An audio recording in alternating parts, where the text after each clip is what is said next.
Assalamualaikum warahmatullahi wabarakatuh.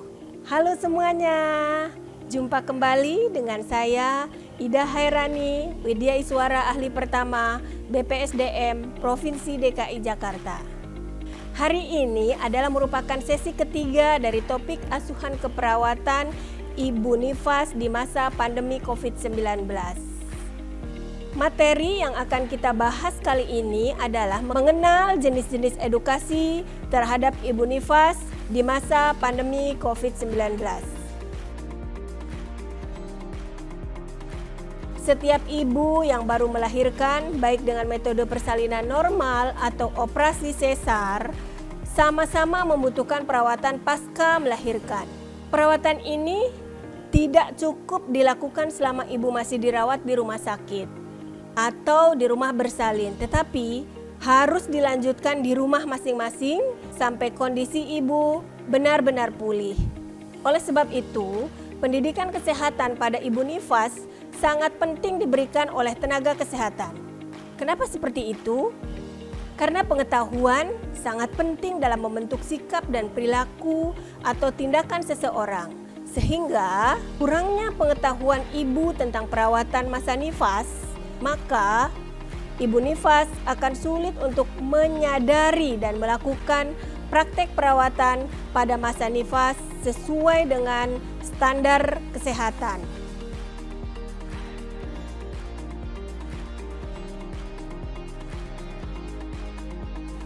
Pengertian edukasi secara umum adalah interaksi dua arah dalam rangka penyampaian informasi antara komunikator dan komunikan, sehingga dapat mewujudkan proses pembelajaran yang baik.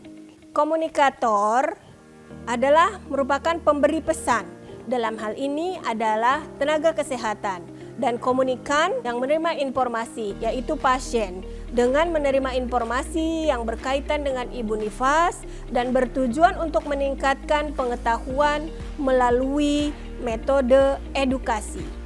Tujuan utama daripada edukasi itu sendiri adalah agar orang mampu mengenal masalah dan kebutuhan mereka sendiri, mampu memahami apa yang dapat mereka lakukan terhadap masalahnya, serta mampu memutuskan kegiatan apa yang tepat untuk meningkatkan taraf hidup sehat dan kesejahteraan masyarakat dengan sumber daya yang ada pada dirinya sendiri ditambah dengan dukungan dari pihak luar atau dari keluarga. Nah, untuk itu mari kita lihat jenis edukasi apa saja yang dapat diberikan kepada Ibu Nifas. Edukasi pada Ibu Nifas adalah merupakan bagian dari salah satu implementasi keperawatan. Oleh sebab itu, tetap semangat ya dalam menyimak video ini. Yuk kita lanjutkan. Pendidikan kesehatan atau edukasi kesehatan melalui tenaga kesehatan ada 3 pesan utama yang harus disampaikan. Yang pertama terkait dengan pesan umum hidup bersih dan sehat. Yang kedua yaitu terkait dengan pengetahuan dasar keperawatan pasca melahirkan. Dan yang ketiga yang harus disampaikan lagi adalah terkait dengan pemeriksaan kesehatan pasca melahirkan.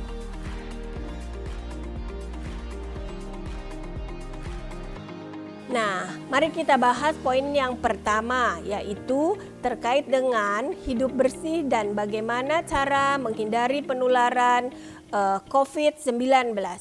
Informasi yang dapat dijelaskan berhubungan dengan pola hidup bersih dan sehat bagi Ibu Nifas diantaranya adalah yaitu makan makanan bergizi seimbang, ambulasi dini pasca melahirkan, kemudian rajin cuci tangan dengan menggunakan air mengalir dan sabun, dan selanjutnya tidak merokok atau hindari orang yang merokok terutama dalam ruangan. Kemudian menjaga kebersihan diri, contohnya membersihkan area kelamin dengan sabun dan air, kemudian mengganti pembalut minimal 2 kali sehari. Kemudian jika ada luka episiotomi, hindari untuk menyentuh luka agar terhindar daripada infeksi nasokomial. Dan yang terakhir adalah kita juga harus menjelaskan kepada ibu nifas, yaitu agar istirahat yang cukup. Karena kurang istirahat dapat mengakibatkan produksi ASI berkurang. Kemudian dapat juga menghambat proses involusi uteri. Dan selain itu juga dapat mengakibatkan terjadinya depresi pasca melahirkan, yaitu ketidaknyamanan ibu dalam merawat dirinya dan merawat bayinya. Nah, untuk menghindari penularan COVID-19 itu sendiri, maka tenaga kesehatan harus mengingatkan terkait dengan protokol kesehatan, yaitu dengan menjelaskan apa saja yang harus dilakukan terkait dengan 6M. Selanjutnya, poin kedua yaitu terkait dengan pengetahuan dasar perawatan pasca melahirkan. Dalam hal ini terkait jenis-jenis pendidikan kesehatan apa saja yang dapat diberikan pada ibu nifas. Ya, jenis-jenis pendidikan kesehatan atau edukasi kesehatan yang dapat diberikan pada ibu nifas ada 8 poin. Yang pertama adalah terkait dengan perawatan bayi baru lahir termasuk dengan ASI eksklusifnya, kemudian terkait dengan tanda dan bahaya yang harus diketahui oleh ibu nifas. Kemudian yang ketiga yaitu terkait dengan cara meredakan nyeri yang disebabkan oleh involusi uteri atau yang disebabkan oleh adanya luka operasi. Yang keempat, cara melakukan perawatan payudara. Kemudian yang kelima, cara perawatan perineal. Yang keenam, terkait dengan aktivitas fisik apa saja yang dapat dilakukan ibu nifas. Kemudian yang ketujuh adalah terkait dengan cara mengelola stres pasca nifas. Dan yang terakhir adalah terkait dengan konseling KB. Nah, itu tadi terkait dengan jenis-jenis edukasi apa saja yang dapat diberikan kepada ibu nifas. Berikut ini saya akan menjelaskan terkait dengan poin ketiga, yaitu terkait dengan edukasi tentang pemeriksaan pasca bersalin. Berapa kali harus melakukan kunjungan ke fasilitas pelayanan kesehatan dan kapan saja dilakukannya. Baik, terkait dengan kapan ibu nifas melakukan kunjungan, mari kita simak penjelasan saya berikut ini. Kunjungan pertama disarankan dilakukan di fasilitas pelayanan kesehatan untuk pemeriksaan nifas dan neonatal.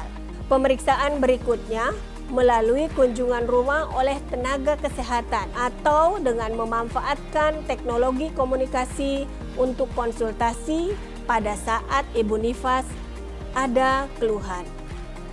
Selanjutnya, kunjungan nifas pertama yaitu dilakukan 6 jam sampai dengan 2 hari pasca persalinan. Kemudian, kunjungan nifas kedua dilakukan 3 hari sampai dengan 7 hari pasca persalinan. Dan kunjungan nifas ketiga yaitu disarankan pada 8 hari sampai dengan 28 hari pasca persalinan. Dan terakhir, kunjungan nifas keempat yaitu dianjurkan pada 29 sampai dengan 42 hari pasca persalinan. Nah, itu adalah kunjungan wajib yang harus dilakukan oleh ibu nifas.